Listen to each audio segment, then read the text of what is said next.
Howdy, Dennis Bradford here. Let's think some about being, feeling, and doing better. Do you believe that situations cause your emotions? Do you sometimes think or say something like, "He made me so angry," or "I was really saddened by his death," or "That's disgusting," or "Their winning the championship surprised me"? How many times have you heard others make similar remarks? It happens frequently. The situations myth is the belief that situations cause emotions. It's a popular myth that is profoundly wrong.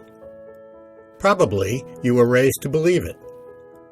Once we accept the proposition that we're unhappy and that our situations are causing our emotional distress, we naturally spend a lot of our lives trying to improve our situations to make them more favorable to us. Answer honestly, how much of your life have you devoted to achieving goals that you thought would make you happy? How has that worked out? It doesn't work well. Recall that the core or essence of emotions is either "this is good for me" or "this is bad for me."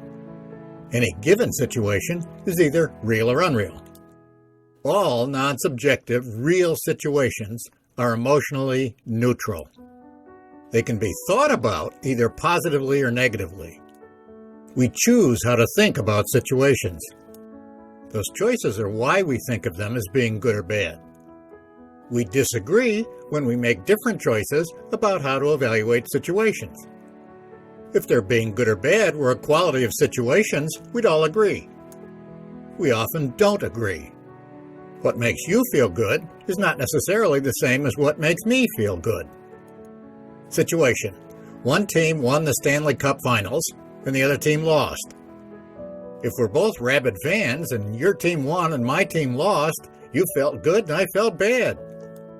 Emotions are not caused by such external situations.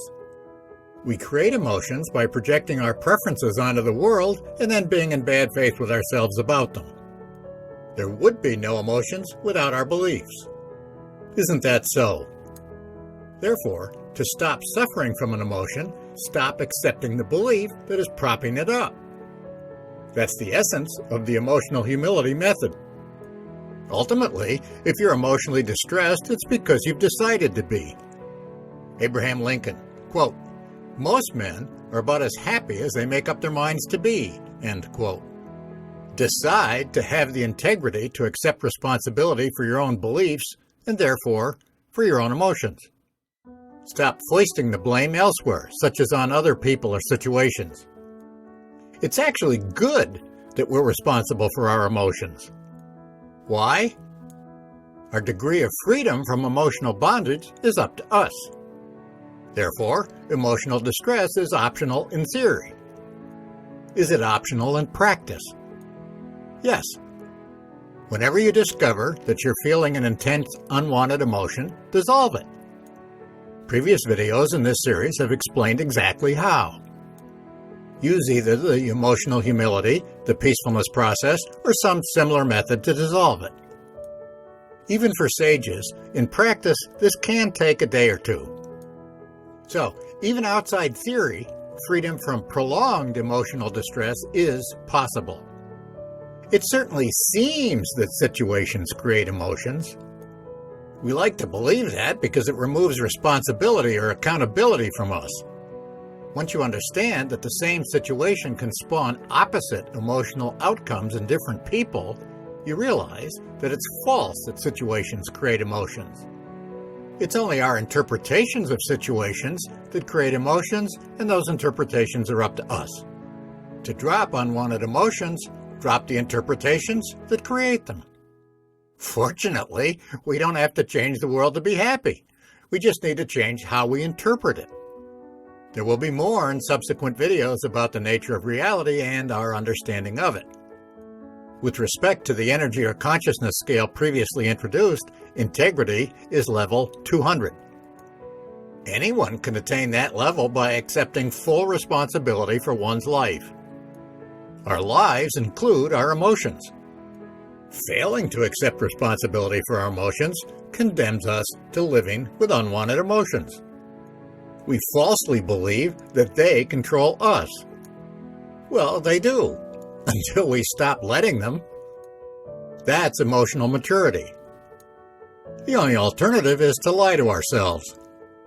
As the sage and psychiatrist David R. Hawkins, MD, PhD, notes in Power versus Force, quote, "The origin of emotional sickness," end quote, is in, quote, "people's belief that they were their personalities," end quote.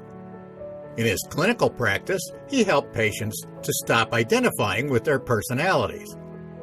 How we react emotionally is part of our personalities.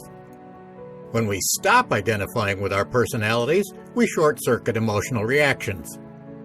When we do that, for the first time, we are able to experience emotional freedom, liberation from emotional bondage. In the next video, let's consider another myth that keeps us stuck emotionally. Let's end emotional distress.